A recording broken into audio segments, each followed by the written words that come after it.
There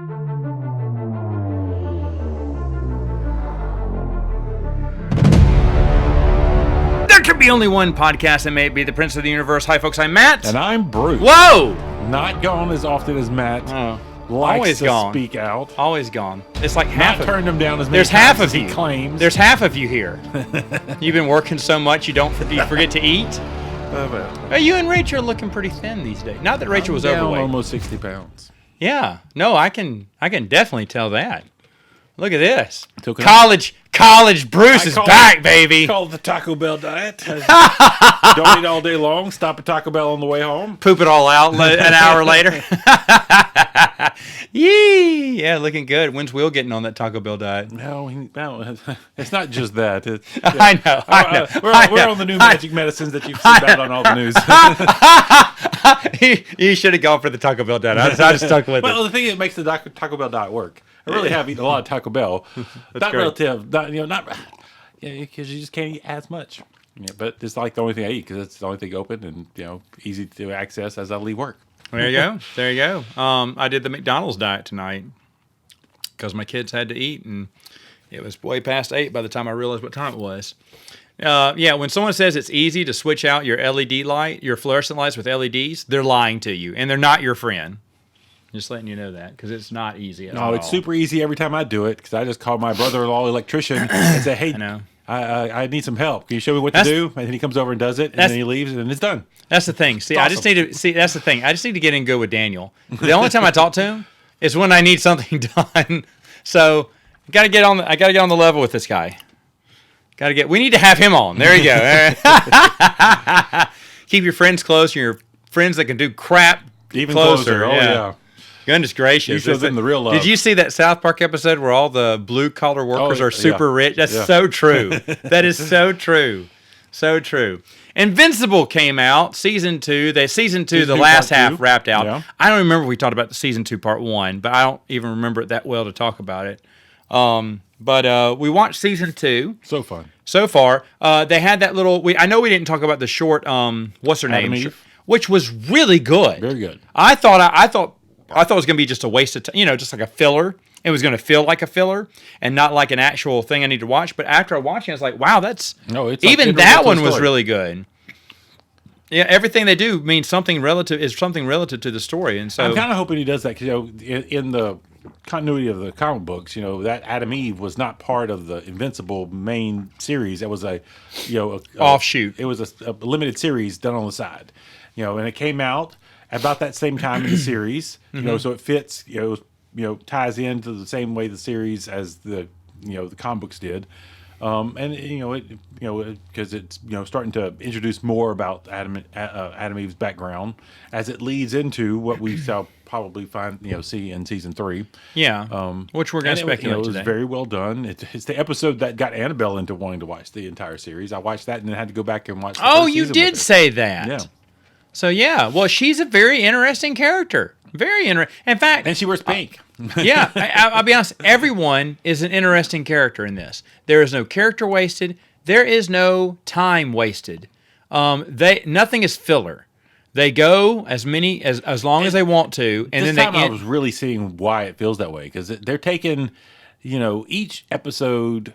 Sometimes it's like just one issue, but sometimes there were several parts of this that were like 2 or 3 issues that were crammed into one episode. So you're getting a lot of stuff done, and so it just keeps moving because you're telling you all the information that you need. It's abridged, but not in a bad way. It's just keep things going, keep things moving, giving you everything you need. Let's get going. And that is what they're doing because I felt there was not a moment where you can walk away. You have to hit pause if you got to do something because you're going to miss something. This is not one of those. Spider-Man cameo. Where he jumped into the Marvel Universe and had his team up with Spider-Man. Did you see that? Yeah, they keep talking about that. The Agent Spider guy. They changed it. Okay. That was the Spider-Man cameo that was in the comic books. So that's why they changed the Agent. Okay, I didn't get that part. Oh. So that was the Spider-Man cameo. Yeah. Wow, they even put that in. I know. Everybody was kind of wondering if they would do it, and they did. It was fun. That's nice. Yeah. And again, of course, that was abridged. Basically, that was just the introduction of when he met Spider-Man. Then they did a whole issue with him, and then then he goes back and leaps into other worlds. A lot of that was very abridged. Because he spent a lot more time in each of the worlds he went to in the comic books. Well, I just thought I thought they were just jokes. I knew that was a Spider-Man-like character, but I just thought that was a joke. I didn't know that was tied to the comic book. Yeah. So wait, you dress like a bat and you fight crime, and the only name you could come up with was bat. I thought it was funny. I also like when every time they're about to say Invincible, it cuts to Invincible, except for that one time he goes, "I'm going to beat." Hungry or whatever, or late for dinner. It's not Invincible is what he says after they show the Invincible sign. I think that was the very last episode they did that. That was really funny. Yeah, it's been a fun thing they do with the title every. And I haven't grown tired of it. I love it. I'm waiting for them live from New York at Saturday Night Live. I want to hear that. Every time. This series is not as violent. I'm kidding. It is so violent. It is so violent. Maybe not the worst. Maybe not. I'm going to push my son through a train and let bodies just smash and up against him where jawbones and eyeballs are popping at him. Yikes! That was like the bloodiest. But there's still some bloody stuff here. The violence of it, I like it. It's so well done. Annabelle hates violence. Despises it, but she loves Invincible. Now she says it's because it's just a cartoon. It's fake. But the real reason it's rated R is the violence. It is not. I mean, there's cuss words in it, but the violence is the main thing leading. Language-wise, it's a heavy PG-13. It's PG-13. Yeah, it's not even that. But for violence sake, boy, it is violent. But again, I get it. Because Vital, what are they called? Viatal? What are they called? What's the? Oh my goodness, you had to ask. Vivium or whatever. That species. Viltrum. The Viltrum are a very violent race, so it makes sense. It's not gratuitous. Is what I'm saying. I mean, they evolved through violence. They just committed violence on each other until all that was left was the strongest. The strongest. They became Superman. Each individual. A planet of Superman. And I think it's just wonderful. I've really just enjoyed the season as a whole, the cartoon as a whole. But the second half of the season, it like I said, not a dull moment. Finishes strong, a lot of fun stuff. I heard that Ezra Miller got recast. Yeah. Did you hear what Robert Kirkman said? No. He said it's because of it was a scheduling conflict. Yes, really? Because I looked at his IMDb. He's not doing nothing. He doesn't have a project. Usually they have 3 or 4 projects in the works. It's crickets after The Flash. So what was the scheduling conflict again? This was a scheduling was done probably while he was running around with his kidnapped child and stuff. He probably was busy with that at the time. Oh, maybe so. But yeah. So being bat crap crazy is a scheduling issue now. I did hear an interview with Robert Kirkman that they have already filmed all the voice acting is all recorded for season 3. Good. It's done. So, I mean, basically they're doing animation touches. My guess is we'll be back in November. Maybe they'll try to keep it annual. That soon? I hope so, because there was a big delay. That was because they didn't understand how successful it was going to be. And they said when they announced season 2, they announced season 3. They said Amazon greenlit 2 seasons, and we're working back to back. Now that they see it's popular, it should be regular. Yeah, and I'll be honest, it's just phenomenal. You were talking about some of the scenes when there's spoilers now. Spoilers, it's great, we love it, but spoilers from here on out. You should go see it. What's his name? Boom Boom. Rexplode. Oh boy. Character that they set up to be not likable in the first season. I don't like. He's not likable. He has a little story arc, which is I love him. I love him. Oh, he's probably the best thing about He's probably the best character. He's so funny. You laugh every time at him. And it's not that he's being funny. It's just he's being reaction to the world around him. He's a jerk. He is a jerk. It's so funny. It's everything about him so funny. And there's a scene where they quote unquote kill off some people, but of course no one ever dies. Oh. But it's a good scene though, because don't say those words. Okay, all right. You've cursed the rest of the series. No one ever dies. I'm convinced now.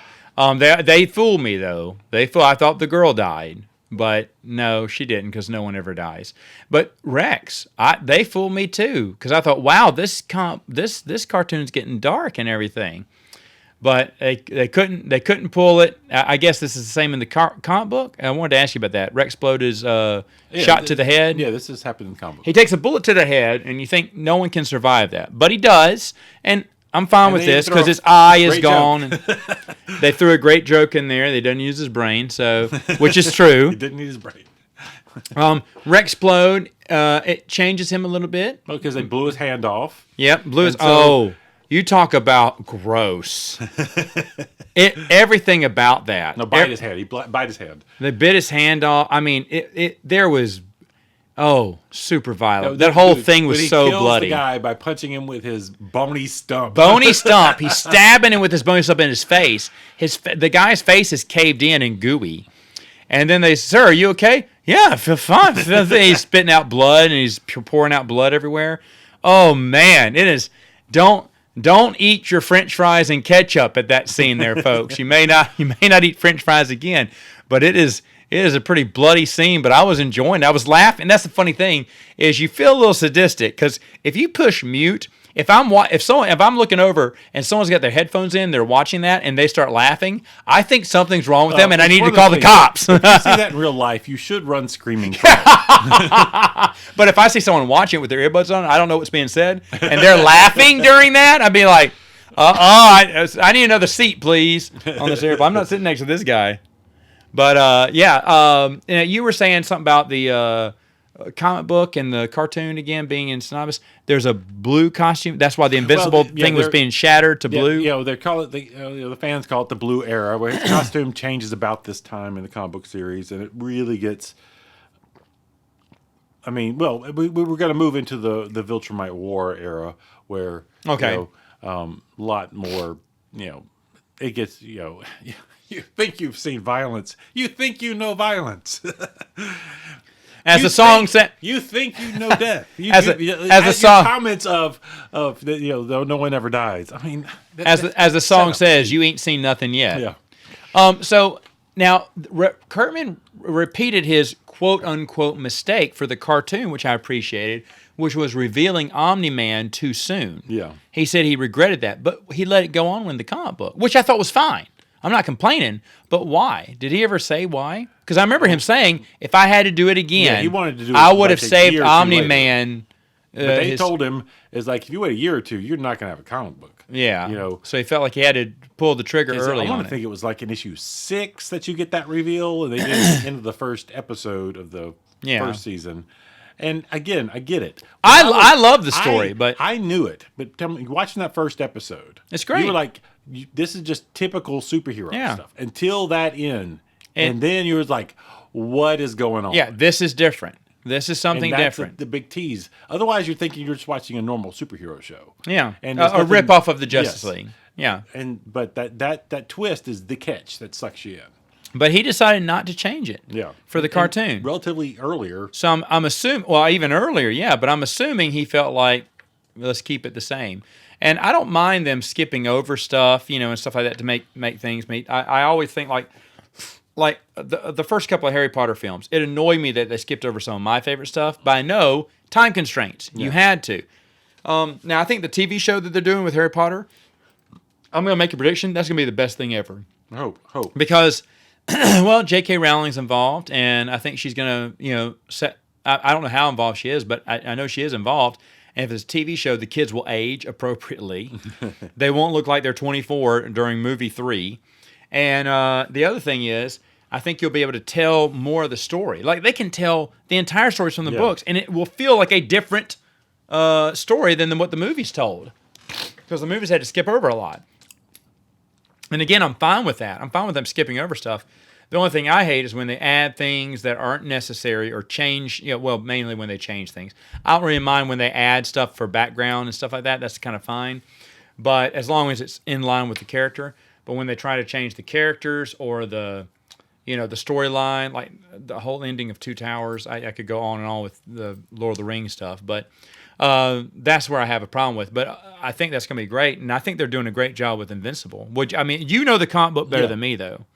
I mean, at this point, it definitely moving as an abridgment. I mean, we're about 30 or more issues into it. I didn't stop to look and see exactly where we're at. This comic book ended, right? It ended at issue 144. Okay. Now, a lot of people joke at Kirkman because why couldn't you just go to 150? But he doesn't. He ends his story when he wants to. When it ends. Like when did Walking Dead end? Like 2 issues short of 150? Yeah, something like that. Yeah, because it was like, no, this is the end. I'm not going to 150 or not going to 200. I think he went to 198, 197 or something and stopped because that was it. His story was told. I love that. I love that he does that. So this one will probably have, if you could guess, if they're doing about 15, a third of the way through, or a third or a fourth, depending on how fast they want to do it. Depending on how many comic books they're combining. But but the thing is, I know for sure they're not going to drag it on. No. And you know what I wish they would do? And really, I mean, I'm looking forward to Conquest. Also, they introduced a character in this season that part of me was wondering if they would just skip because. It's like, I just don't know if they're going to go there. Who's that? Even with Amazon. That female Viltrumite that showed up. Okay, what about her? I don't know anything about her. Spoiler? Yeah, we're doing spoilers. Go ahead. Well, she rapes him and has his child. Invincible? Yes. Yeah! I mean... It's kind of during the whole voyage of him gaining the full Viltrumite strength, getting pushed through all these tests, getting stronger and stronger. But she defeats him. It's the boink of Viltrumite. Like, this is how we do it, baby. I beat you. Wow, to the victor go the spoils. Yes. Wow. Okay. Interesting. And people are like, are they going to go there? That's interesting. Didn't know that. All right. So, wow, that'll be an episode. What about what was the other thing? But that's how this race stays strong. It's like the victor gets to take. Well, okay, good for her. And is his son in it then? I guess going forward. Yeah, it's become a character. Wow, this will be interesting. So probably 6, 7 episodes. Because we've got his brother, but they've already established he ages fast, so he becomes more like a Robin type character. Gotcha. In the young teenage years as an established character for the main. Yeah, even the insectoids you feel for. Yeah. You feel for them. At first you don't understand they're just insectoids, but then you kind of start feeling the younger people he was with just a few weeks earlier and now super old, and I like that though because they're the one that came to recruit him is having like Alzheimer's by the time they get back. Yeah, by the time they get back, he can't remember things, and then the young mother is now the mother-in-law is now the queen, in just a few weeks. And so, but it kind of, for like an immortal hundreds of years, they live hundreds of years. We only live 60, 80, so that's kind of how they're like, I like how the reflection was. These people live what they think is months, which is a long time. Yet we're like, no, we live years, so it was neat to kind of show that how that immortality works and how their life is short. I don't think there's anything I didn't dislike about it. They tried to wrap up the college kid student that got possessed, or was a droid or whatever. Yeah. The only thing bad about that is that was one of the storylines from the second half they were trying to complete. I felt like that should have been in part 1 of season 2. And the thing is, it does play out more. There is a whole big storyline that involves those people, those creatures, the zombie cyborg things. Okay. Those do come into play later. So you have to kind of keep reminding you about them. Okay, that's fine. They're not done. I just thought that felt like a leftover story plot line from the first half of season 2. But now they're coming out a lot faster, you said. It does seem to be rolling faster. So does Robert Kirkman, after this is over, because obviously successful, does he pitch the comic book version of The Walking Dead? Because I'd kind of watch that. I think the TV show went off the radar and was just terrible. But the thing is, I mean, I kind of watch his biggest properties are The Walking Dead and Invincible. But what else does he? His other books are fun. I enjoyed them, but I don't see them grabbing cultural significance like the other ones. And by the way, you've always liked Invincible. Yeah. Even before it was a cartoon. Oh, yeah. Way before it was a cartoon. I finished reading the comic book series before it was a cartoon. It was announced. At the time, I think they were talking about maybe doing a movie, possibly. So he doesn't have any more intellectual properties he could exploit. He does, but not as many. And some have been adapted for the screen, but they were like one season, releases on Showtime, or that didn't last. Okay, so nothing is popular. Yeah. So I'm wondering, but see, an animated version of The Walking Dead, you could do a lot of cool things and follow the story from the comic book. Yeah. And it's really different, and I'd watch that. But if they did it in the line of Dead is still hot. It's still hot, even though it should be. It's not. It is very from the hottest it was. It's pretty cold right now, but they're still sparking the coals with their million fans that watch their TV shows still, which is good. But the thing is, though, I think a cartoon would invigorate, because someone who gave up on The Walking, like I'm not watching any of the Walking Dead spinoffs. I'm done. The show was so bad. It was a drudge for me and Megan to watch it. And in fact, I thought, well, she loves Negan. Is she going to want to watch the Negan Maggie? Nope. And does she want to watch the Daryl? Nope. Does she want to watch the Lincoln whatever Michonne? Nope. She didn't want to watch any of it. Did she want to watch the Brave New World? No. No one wants to watch that. But no, I don't think. I think she's done. But if they reboot it with a cartoon, like Invincible, you can make it bloody and everything. This time Rick gets his hand chopped off, and stuff like that. I'd watch that. Yeah, I'd watch that. I'd love to see a comic book version. Seeing as how they've been so faithful to the comic book in this cartoon, I have faith that the same people, the same head, could kind of work it through. Because, man, these days it's hard. It's very hard to see something honor the original text, right? Hey, we're making a movie based off this, and we're following it pretty close, So it's now an underappreciated thing, because usually when they say we're remaking it, or we're making a long-awaited sequel, a soft reboot sequel, it's going to be garbage. It's going to be hot garbage, usually. There are some exceptions to that, like Top Gun 2 or Cobra Kai. What about The Crow? And that's it. Oh, my goodness. Did you see that trailer? Oh, my goodness. And the sad thing is, I like that actor. I know. I love that actor. I was like... he is great. I was like, okay, I'm going to give it the benefit of the doubt. And then I saw the pictures come out. I was like, but I'll give it the benefit of the doubt. I like him. Yes, I love him. I saw the trailer, and I was just like, oh, I am so sorry I'm giving this the benefit of the doubt. I can't do it. I will not watch it. And it's just like, I just don't want to... The thing is, The Crow has 1 billion stories. And a lot of them are good. Take one of those other stories. Do not and caught The Crow. Don't redo that story. No. We got Eric Draven's story. And the thing is, though, nothing will ever beat it. You're taking one of the classics, the best Crow movie they've ever made. And then you're going to beg me to compare it because you're remaking it. And that's the thing. It's unfair. We're making it for a new age, new generation. No, we've already had them. Give them their own movie. Again, there's several other Crow stories out there. It doesn't have to be the same. It doesn't have to be the same one we've seen before. In fact, I don't want it to be. I want it to be one of these other ones. It's like Predator movies. From now on, they better all be like Prey, meaning I want to see the American Revolution people fight a Predator. I want to see Civil War people fight. I want to see Egyptians fight. I want samurai. I want cavemen. I want everything fighting a Predator. I think Predator should be a legacy series now that takes place across time. That would be fun. That we get to see muskets and and bear traps and wilderness people and or people during whatever the Roman soldiers going after or whatever or Spartans going off against one. We should see that. That is what interests me about the Predator series. That's how you keep the Predator series new and fresh. Now imagine one captured by the Romans and put it into the gladiator ring. I know. He just goes.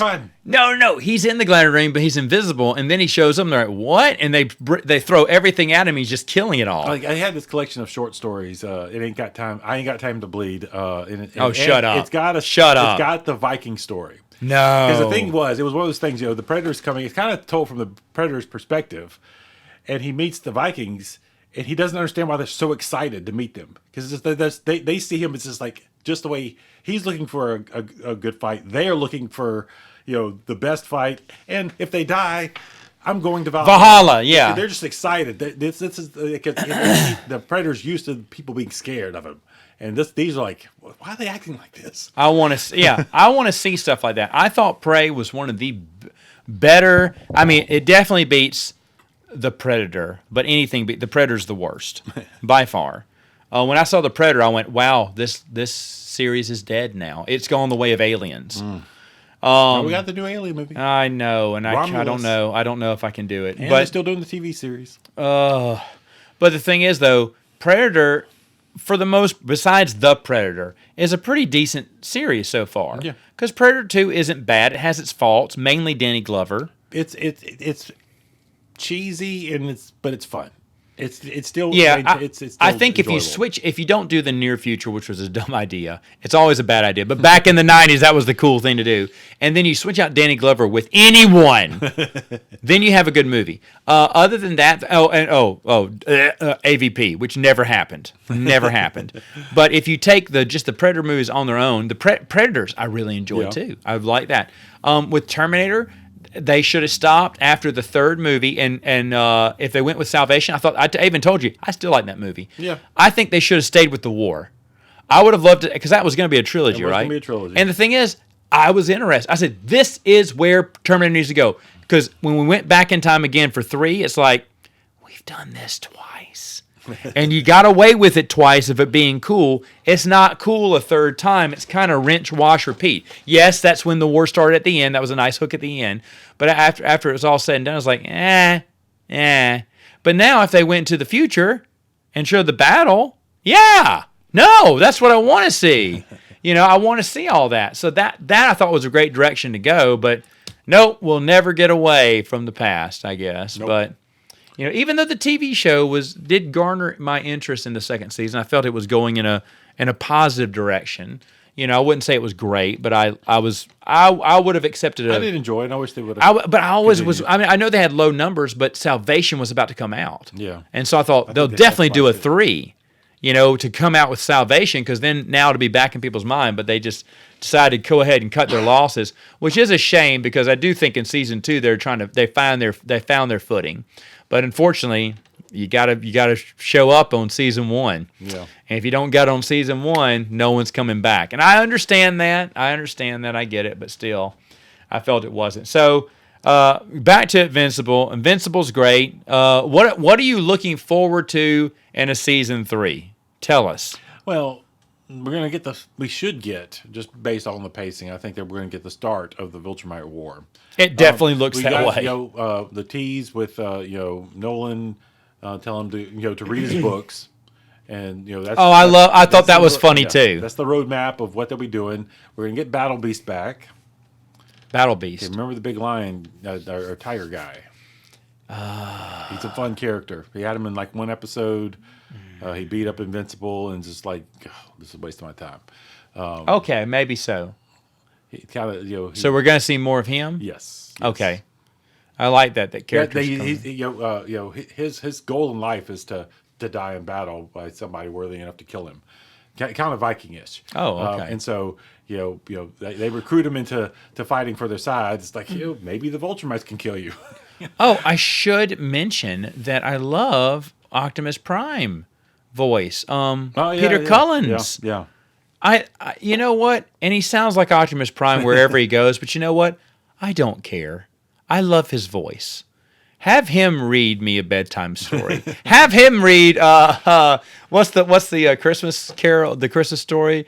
The Night Before Christmas by Peter Cullens. I want to hear all the classics by Peter Cullens. Just think about it. Even in the really bad Transformer movies, he's great. His prime is always great, but that's his one voice, and he gave it to the Viltrumite. But you know what? I love it. I want to hear more voices like that. I love that all the male Viltrumites have the same mustache. And he was disguising himself as non-Viltrumite by filling out his beard. And to reveal himself, he pulls the beard off. And he's got the mustache. Of course. You keep the stash. That's how those Viltrumites go, baby. Got to keep the stash there. That is funny. But I'm sure we'll see more of Peter Cullen's character, too. But I'm happy with everyone. I'm happy with Yeah, all the voices, the character, the action, everything is perfect. Go see it. It's on Amazon. All of season 2 is done by now. We waited till season 2 was done. While there's no official announcement, I just fingers crossed that we'll get it back in November when the first part of season 2 came out. And they should, because the thing is, with you reminded me about the second half of season 2. I didn't even know it was going on because it was so long in between. I know that's not their fault, but now hopefully they'll be able to get it out more regularly and put it in the minds of people. But I'm glad, I don't know what the numbers are. You don't know what the numbers on stream, but I'm sure it's pretty big. But I know season 1 was a crazy hit. And, I'm sure season 2 is too. I'm sure it is. All right, folks. Well, that's it for now. Tell us what you think of Invincible in the comments, and we'll see you next time on Princes of the Universe.